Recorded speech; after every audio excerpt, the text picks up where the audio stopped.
Empezamos con el capítulo 1. Queridos amigos, pues vamos a empezar con el capítulo 1 del libro El amor no ha olvidado a nadie de Gary Renard. 1. ¿Qué prefieres ser? Tú eres tal como Dios te creó, al igual como también lo es toda cosa viviente que contemplas, independientemente de las imágenes que veas. Lo que percibes como enfermedad, dolor, debilidad, sufrimiento y pérdida no es sino la tentación de percibirte a ti mismo indefenso y en el infierno. No sucumbas a esta tentación y verás desaparecer toda clase de dolor, no importa dónde se presente, en forma similar a como el sol disipa la neblina. A finales del año 2006 estaba casado y vivía en Maine. A finales del año 2007 estaba divorciado y vivía en California. 2006 había sido un año muy turbulento para mi vida, pero no tenía ni idea de que 2007 lo sobrepasaría. Lo cierto es que ni siquiera pensaba que eso fuera posible. La última vez que había visto a mis queridos profesores, los maestros ascendidos, Arten y Pursa, que se aparecieron ante mí como un hombre y una mujer, había sido en agosto del 2005. Me visitaron en 11 ocasiones a lo largo de 20 meses a fin de darme su parte del material para nuestro segundo libro, que es Tu realidad inmortal, cómo romper con el ciclo de nacimiento y muerte. Yo puse la narración y las notas y mantuve la parte que me tocaba de las conversaciones lo mejor que pude. Hacia el final de su última visita, les pregunté si volvería a verlos. Su respuesta me tomó por sorpresa. Dentro de un año, piensa si el tipo de vida que estás viviendo es realmente la que quieres. ¿Quieres seguir siendo un autor? Ellos sabían algo que yo ignoraba. El año y medio siguiente iba a ser muy duro. En medio de los viajes y de un programa de conferencias y cursos que habían sido una severa prueba para cualquiera, y mientras intentaba hacer todo el trabajo propio de un autor en activo, me convertí en la diana de una vendetta, una campaña celosa, personal y organizada por supuestos maestros espirituales que se juntaron para intentar destruir mi ministerio. Uno de ellos era un hombre a quien consideraba mi amigo y a quien había hecho numerosos favores. Me dolió mucho y fue una de las mayores lecciones de perdón de mi vida. Tardé varios meses en resolver esta situación. Por suerte para mí, los esfuerzos de estos pocos individuos fracasaron. Quizá porque lo que hacían era opuesto a los principios espirituales que supuestamente representaban. A la gente no le gusta la hipocresía. Estos maestros hablaban de amor, pero sabían como uvas amargas. En cuanto a mí, simplemente era mi conocido yo imperfecto. Me había acercado tanto al público que la gente sentía que me conocía. Siempre me había presentado como un simple ser humano. Tanto mi personalidad como mi historia seguían siendo consistentes y no había transigido. A pesar de años de escrutinio despiadado, no había pruebas para sustentar el odio dirigido contra mí, solo eran opiniones. No había pruebas para sustentar el odio. Entonces, a fin de cuentas, la mayoría de la gente seguía conmigo, y esto quedó claro muchas veces a lo largo de los meses y años siguientes. Como un año después del último encuentro de la segunda serie de visitas de Arten y Pursa, dirigía un taller intensivo en el Instituto Omega Renspeck de Nueva York. Un gran tipo llamado Joe, veterano de Vietnam, me dijo que el libro La desaparición del universo lo había llevado a un curso de milagros. Gracias a Joe, este fue capaz de entender y aplicar las enseñanzas del curso en su vida. Esto a su vez le permitió perdonar las cosas horribles que había visto en Vietnam. También puso fin a las 2 décadas de pesadillas que lo siguieron. Joe dijo que quería compartir el libro con otros veteranos de Vietnam. En ese instante la respuesta a la pregunta de Arten y Pursa quedó muy clara. Sí, por supuesto que quiero continuar con este trabajo. ¿Qué más podría pedir? Transcurridos unos pocos meses después de lidiar con los intentos de ataque de los otros maestros, me encontraba en la sala de estar de mi apartamento en Arbor, Maine. Era el 21 de diciembre del 2006 y tenía una idea clara de lo que estaba a punto de ocurrir. Mientras se resolvía una crisis personal en mi vida y otra estaba a punto de empezar, yo ya anticipaba la visita de mis amigos. Los maestros ascendidos habían dicho que era decisión mía que ellos volvieran a aparecerse ante mí. Ellos querían que fuera mi responsabilidad. Me habían enseñado a estar en el lado de la causa y no del efecto. Y esperaban que viviera las situaciones y que nunca volviera a ser víctima del mundo.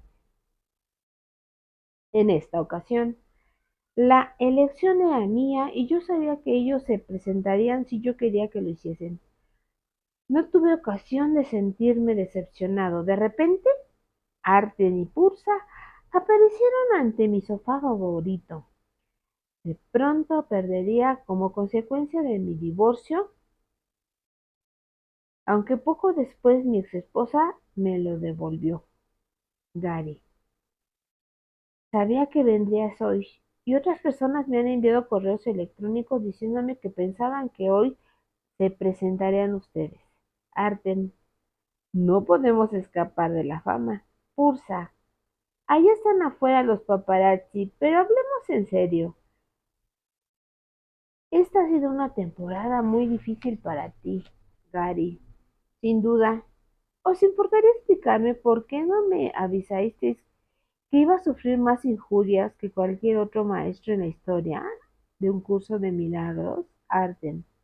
Perdona, pero no te dijimos desde el principio que no te íbamos a contar muchas cosas sobre tu futuro personal porque no queríamos privarte de tus oportunidades de perdonar. Gary. Oh, lo olvidé. No importa. Pero Jesús no ha sido nada fácil, ¿sabéis? Pursa. Gary. No le hables a Jesús de circunstancias fáciles. Él recorrió todo el camino y tú estás avanzando en el tuyo. Jesús demostró que todo es posible con Dios, incluso la ausencia total de dolor. Has hecho bien tu reciente trabajo de perdón a pesar de tus actuales quejas, de modo que, ¿por qué no haces como los patos, Gary? Vale, voy a picar. ¿Qué quieres decir? Arten. Los patos no miran para atrás. Les resulta difícil hacerlo, de modo que generalmente ni se molestan. Solo ven lo que tienen delante e ignoran lo que ha quedado atrás. Lo único que importa es lo que ocurre ahora mismo. No hay que pensar en el pasado. Gary. ¿Estás diciendo que el pasado debería estar fuera de mi conciencia y que solo debería pensar en aquello con lo que tengo que lidiar en el momento presente? ¿Entonces el futuro cuidará de sí mismo? Arten, sí, pero no hablemos de dejarlo ahí como hacen algunas de las enseñanzas espirituales populares. Cualquier intento de permanecer en el presente fracasará a menos que el estudiante realice cierto trabajo. Hay algo en tu mente que te impide permanecer en el momento presente. La mayoría de las espiritualidades ni siquiera saben que esto es así, y mucho menos te enseñan a remediarlo. Los maestros más populares del curso tampoco saben de ello ni enseñan a corregirlo porque en realidad no han aprendido el curso. Cursa. Vamos a abordar esta cuestión hasta el punto que nunca serás el mismo. Arten. Tal como J, el maestro, dice en su curso, el único pensamiento completamente verdadero que se puede tener acerca del pasado es que no está aquí. Gary, genial, pero en la ilusión del tiempo, ¿cuánto tiempo vas a venir a verme en esta serie de visitas? Tengo un programa apretado, como sabéis. Si vas a ocupar algunas fechas, debo llamar a mi agente. Arten. En realidad, ¿durante cuánto tiempo vengamos a depender de lo bien y lo rápido que hagas tu trabajo? Te plantearemos ciertos retos. Con todos tus viajes, es posible que no puedas afrontarlos, pero tu proceso de perdón debería acortarse. Durante la última serie de visitas notaste que los procesos de perdón avanzado eran más breves. Esta vez también lo serán. Al final no necesitarás palabras en absoluto y lo harás en forma automática. Ese es un estado muy avanzado. De momento, digamos que vas a aprender rápido y que en un futuro no muy lejano vas a saber perdonar automáticamente cualquier cosa que se te ponga delante. Permanecerás en un estado de fe y alegría que están entre las características del Maestro de Dios. Estarás en un estado de gratitud hacia tu Creador, que no te creó para que fueras un cuerpo, sino para que fueras como Él. Llegarás a poder relajarte en Dios. Gary. Sí, me gusta más estar relajado y agradecido a todo y a todos los que me han ayudado a lo largo de los últimos años. J. El curso. Tú cursa. El Viagra, etcétera. Cursa. Y deberías de sentirte agradecido a las personas que te han puesto a prueba a lo largo de los últimos meses. Al perdonarlos se convierten en tus salvadores. Gary. Bueno, uno de ellos incluso me ha pedido perdón en público. Pero me pregunto si esos otros dos capullos espabilarán algún día. Solo es una broma. Cualquier cosa es posible. Pero ya sé a qué te refieres. Al perdonarlos. En realidad yo soy el perdonado. Y en ese sentido ellos son mis salvadores. No podré llegar a casa sin ellos. Pursa. Eso es, querido hermano. Tu manera de verlos o lo que piensas de ellos determinará lo que piensas de ti mismo y en último término lo que creas ser. Un cuerpo o un espíritu. Y algo permanente que no puede extinguirse. El tipo de experiencia que tendrás está determinado por lo que pienses de los demás, como J te aconseja en el curso. Nunca te olvides de esto, pues en tus semejantes o bien te encuentras a ti mismo o te pierdes a ti mismo. Gary. Y al perdonar cualquier cosa que surja, además de los recuerdos o pensamientos del pasado que vengan a mi mente, me libero de ella. Pero se trata de cierto tipo de perdón al que J recurrió y que la mayoría de la gente no entiende. Gary. Y al perdonar cualquier cosa que surja, además de los recuerdos o pensamientos del pasado que vengan a mi mente, me libero de ella. Pero se trata de cierto tipo de perdón al que J recurrió y que la mayoría de la gente no entiende. Arten. El tipo de perdón del que estamos hablando, el que deshace tu ego, te permitirá mantenerte en la condición del presente sin fin. El pasado y el futuro serán perdonados. Y como dice el curso, al pasado, el cual al ser perdonado desaparece. Gary, espera, aún no he conectado la grabadora. Arten, No has de preocuparte por eso. Esta vez no queremos ser grabados. Puedes tomar notas como ya has empezado a hacer y tienes una memoria estupenda. Además, ahora puedes oírnos muy bien cuando te hablamos entre visitas o cuando te mostramos palabras teniendo los ojos cerrados. De modo que te corregiremos si cometes algún error en la escritura que sea lo suficientemente importante como para tener que arreglarlo. Gary, no sé, tío. Suena más difícil de lo que estoy acostumbrado a hacer. Me refiero a que añado mi narración y mis notas a los libros y los hago míos contando a la gente lo que ocurre en mi vida. Transmito muchas experiencias personales de esta manera, pero para mí ha sido de gran ayuda poder transcribir las conversaciones de las cintas. Ahora me dices que ya no las puedo hacer. Pursa, te decimos que no necesitas hacerlo. Todo irá bien, ya lo verás.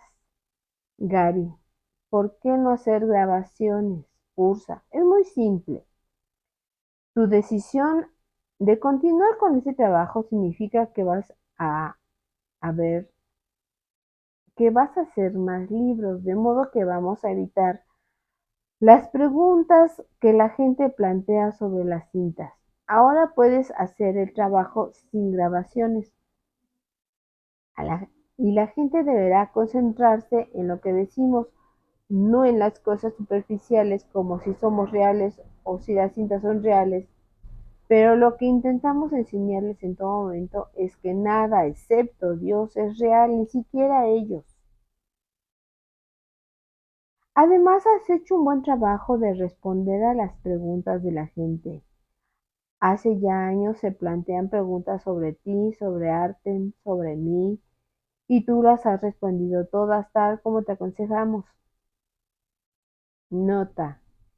Desde la primera serie de visitas que acabó a finales del 2001, he podido oír a Artem y Pursa hablarme como el Espíritu Santo, aunque este tipo de conexión no ha sido siempre igual, como piensa la mayoría de la gente, aunque a menudo escuchaba una voz audible la mayor parte del tiempo, la comunicación era diferente, sobre todo después del segundo libro. Con los ojos cerrados pero aún despierto, sentado o tumbado en la cama, justo antes de dormir o despertar, veía palabras como si estuviera leyendo el libro. Esta es una de las formas de comunicación inspirada más claras que he recibido hasta la fecha. Arden, no hay nada malo en responder preguntas y al hacerlo no tienes por qué adoptar una actitud defensiva. Simplemente corriges la información errónea. ¿No te parece divertido que algunas personas piensan que hacen bien al atacarte con preguntas que en realidad son afirmaciones, son acusaciones de mentir sin aportar pruebas y, sin embargo, querían hacer que parezca que hay algo mal en ti si las respondes? Qué conveniente para ellas. Lo cierto es que en el ámbito de la forma, si no ofreces a los demás tu experiencia, creerán sus propias respuestas. Hay otro motivo por el que te aconsejamos responder a las preguntas. Dentro de 40 o 50 años, cuando los eruditos revisen las cuestiones de estos días con menos emoción de las que mucha gente demuestran ahora, verán que tenía respuestas para esas preguntas y generalmente respuestas muy buenas. Pursa. Durante los últimos años te has convertido en un profesor muy conocido en todo el mundo. ¿Por qué no señalas como recordatorio para tus lectores un par de puntos destacados de lo que J enseñó hace 2000 años y sigue enseñando en un curso de milagros? Me refiero a cosas que el mundo no comprendió entonces, a excepción de unos pocos, y que sigue sin entender ahora, a excepción de unos pocos también. Gary, claro, pero voy a intentar ser breve porque tengo algunas preguntas para vosotros. Lo primero que hay que entender es que solo hay dos cosas y que solo una de ellas es real. Lo que es real es Dios o el cielo o tu fuente. o el hogar, o la realidad, o como quieras llamarlo. Al margen de cómo elijas llamarlo, es perfecto, tal como ambos, la Biblia y un curso de milagros, expresan. Dios es perfecto amor. Ahora bien, este amor perfecto no cambia, es absoluta quietud. Si mutara, evolucionaría y no sería perfecto. Pero la realidad ya es perfecta, no tiene que mejorarse a sí misma. Y esta es la realidad de todos. Este perfecto amor no puede ser enseñado o explicado, pero puede ser experimentado, incluso mientras parece que estamos aquí en un cuerpo.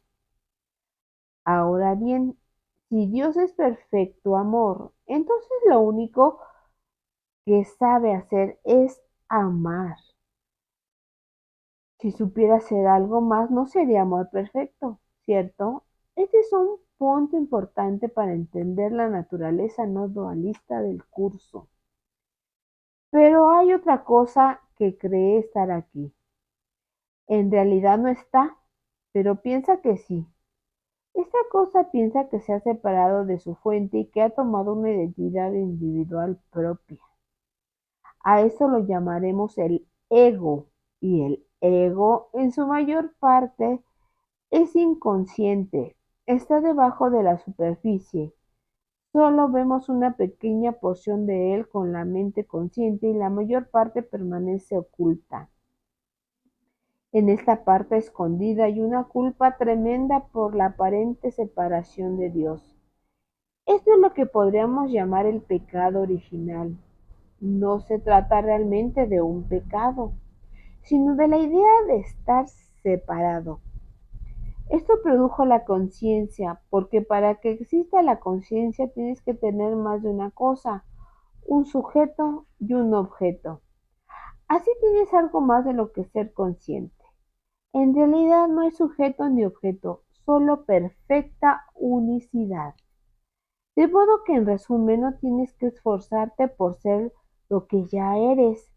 El verdadero tuyo es perfecto e inmutable. Lo único que tienes que hacer es deshacer el falso tú que piensa que se ha separado de su fuente y que es culpable. Pursa. Pero si Dios es puro amor absoluto y perfecto, ¿cómo pudo ocurrir originalmente este pensamiento de separación? Gary. Ajá. Esa es una pregunta trampa. Un curso de milagros enseña que la plena conciencia de la expiación es reconocer que la separación nunca tuvo lugar. En otras palabras, la separación es una ilusión, un sueño, una proyección de un universo de tiempo y espacio. No podemos encontrar la respuesta a esa ilusión por nosotros mismos, valiéndonos solo de nuestro intelecto, que el ego a menudo usa para mantenernos aparentemente atascados aquí. La separación es una experiencia falsa, y la respuesta real de la separación es reemplazarla por una experiencia verdadera, que es la conciencia de la perfecta unidad con Dios.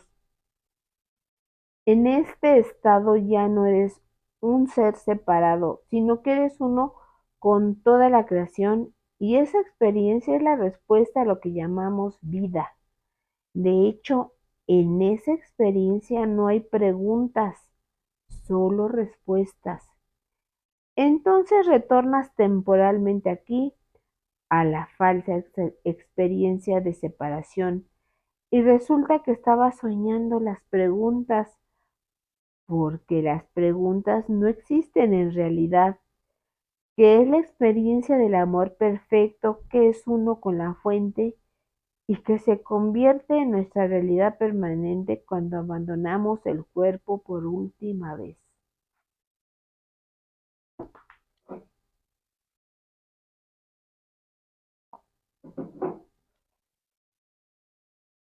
Pursa. De acuerdo, hermano. ¿Y qué hay que hacer para producir esta experiencia? Gary, bueno, Lo primero es dejar de ser una víctima. Por ejemplo, si este mundo hubiera sido creado por Dios, entonces serías víctima de Dios, de una fuerza externa a ti que te hizo esto. Pero el mundo no fue creado por Dios, como dice una de las primeras lecciones del libro de ejercicios. No soy una víctima del mundo que veo. A propósito, por eso es tan importante entender el texto del curso, porque de otro modo no se comprende el libro de ejercicios.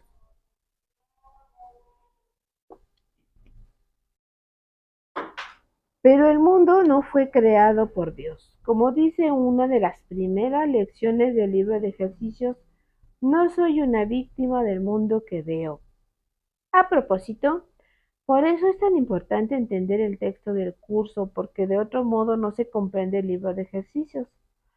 La gente hace sus propias interpretaciones de las lecciones del libro de ejercicios. Normalmente se las da el típico giro nueva era, pero el curso no es nueva era, es algo único. No enseña lo mismo que los maestros espirituales populares de nuestros días, como se dice al principio del libro de ejercicios. Para que los ejercicios de este libro de ejercicios tengan sentido para ti, es necesario, como marco de referencia, disponer de una base teórica como la que provee el texto. La mayoría de los maestros del curso no han aprendido y no comprenden la verdad, su significado. O, si lo entienden, no se lo cuentan a nadie. La mayoría de los sistemas espirituales tratan de equilibrar cuerpo, mente y espíritu. Todos ellos son igual de importantes, pero esta no es la aproximación del curso.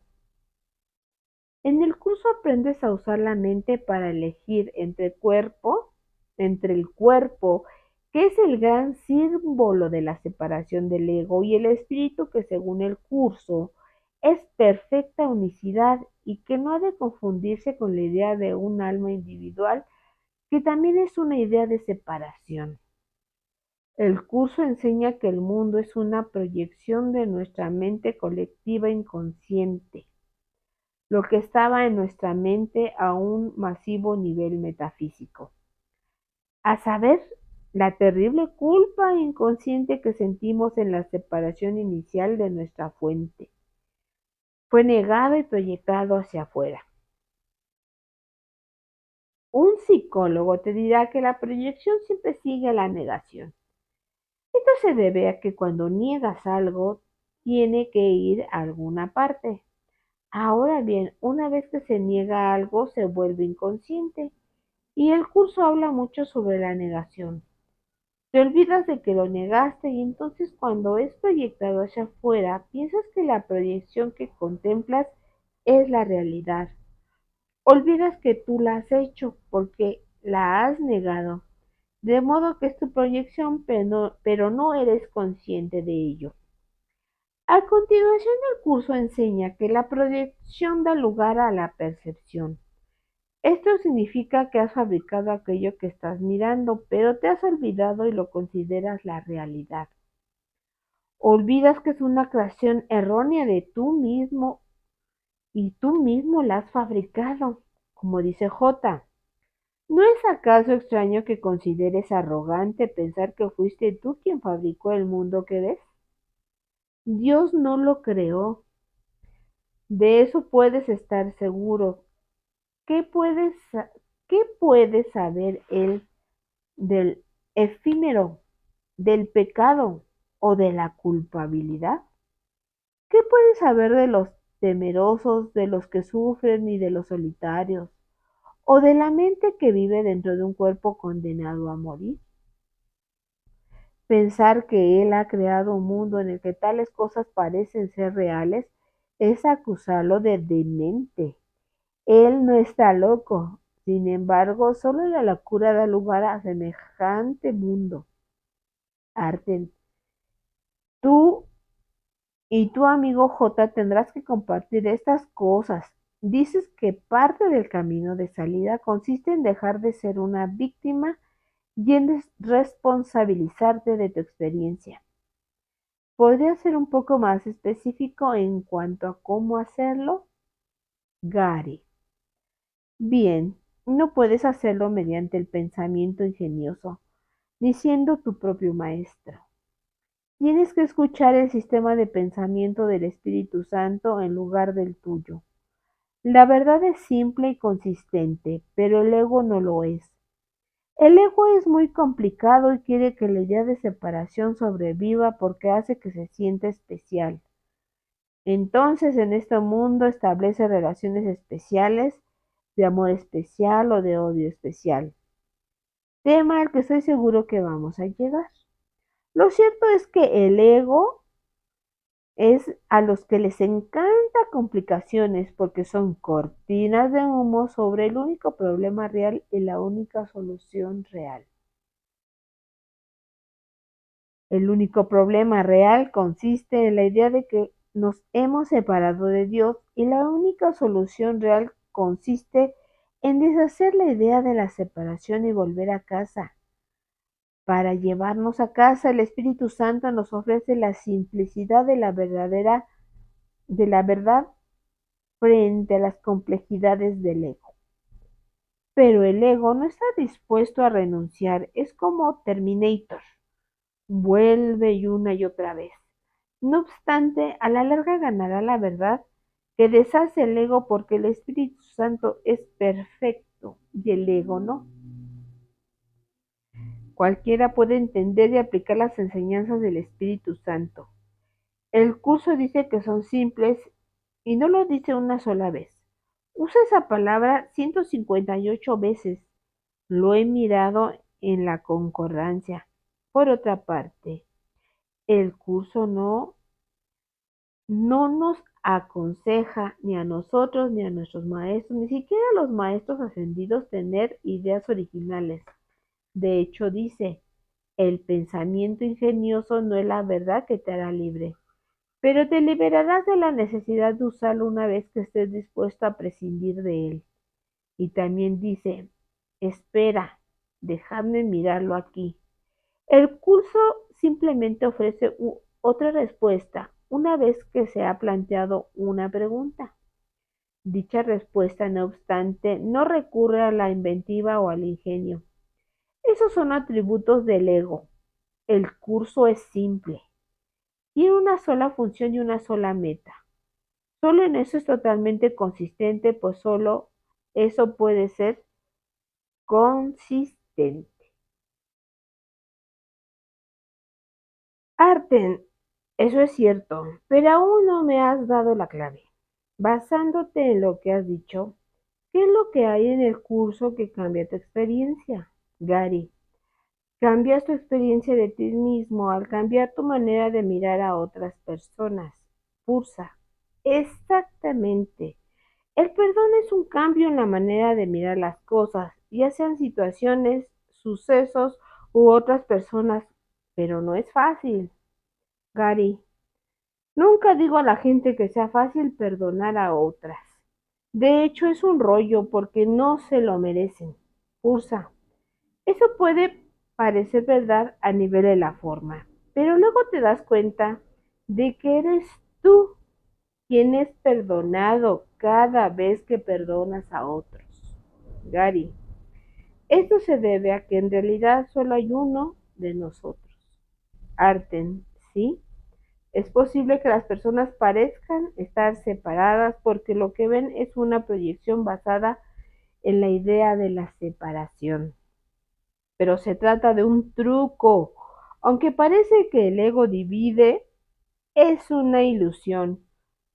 Lo único que hay que ser que cree que se ha separado de su fuente, lo único que hay es un ser que cree que está separado de su fuente. Si parece como muchos, se aparece como muchos, pero en realidad siempre hay uno solo y eres tú. Sin embargo, la mente parece seguir dividiendo. Después proyecta esas divisiones, lo que hace que cada vez más gente parezca estar aquí, en la proyección. Pero todo es humo y espejos. Siempre hay únicamente un ego y hay muchas imágenes distintas que veas. Gary, eso explica por qué se empieza con una o dos personas como Adán y Eva y más adelante parece que hay un billón. Siempre me he preguntado cómo encaja la reencarnación en esto. Quiero decir, si solo tienes dos individuos, entonces ¿cómo podría parecer que se reencarnan en billones de personas a menos que la mente se divida? No es posible. Y digo que parecen reencarnar porque todo es una ilusión, o mejor aún, un sueño que aparenta ser verdad. Sí, si los sucesos parecen ocurrir en el sueño, pero eso no significa que ocurran realmente. Ursa, ¿crees en la reencarnación? Gary, no, pero solía hacerlo en otra vida. Arten, has dicho que cambias tu manera de experimentarte a ti mismo al cambiar tu forma de mirar a los demás. Hay que hacer un par de distinciones. Antes hemos manifestado que el curso enuncia una ley muy importante de la mente. Tal como lo consideres a él, así te consideras a ti mismo. Y es hora de ser un poco más específicos en esto. Pero antes, ¿cómo está tu mano? Nota. Una semana antes de que Arten y Pursa volvieran, desperté una mañana con la mano totalmente insensible. No podía usarlo. Fui al neurólogo que me diagnosticó daño en el nervio radial del brazo derecho. Me explicó que de tanto escribir a máquina y firmar libros se me había producido esta lesión. El médico me dijo que podría tardar un año en curar si es que lo conseguía. Yo estaba diciendo a curarme pronto. Los síntomas habían aparecido en un momento, si es que existe un buen momento para la aparición de síntomas. Tenía un mes libre por las vacaciones de Navidad antes de volver a viajar y a dar conferencias sin interrupción. Decidí no dejar que la lesión me afectara e incluso hice un viaje maravilloso con mi esposa Karen para disfrutar la Navidad en la ciudad de Nueva York, a pesar de que apenas podía usar la mano derecha. Empecé a practicar las enseñanzas sobre curación que había recibido tanto de un curso de milagros como de mis dos amigos ascendidos. La mano estaba mejor, pero aún me dolía y tenía como la mitad de la fuerza habitual la noche en que Aten y Pulsa regresaron. Estaba tomando notas lo mejor que podía, aunque a veces parecían garabatos de niño. Fin de la primera parte del primer capítulo. Nos vemos para el siguiente.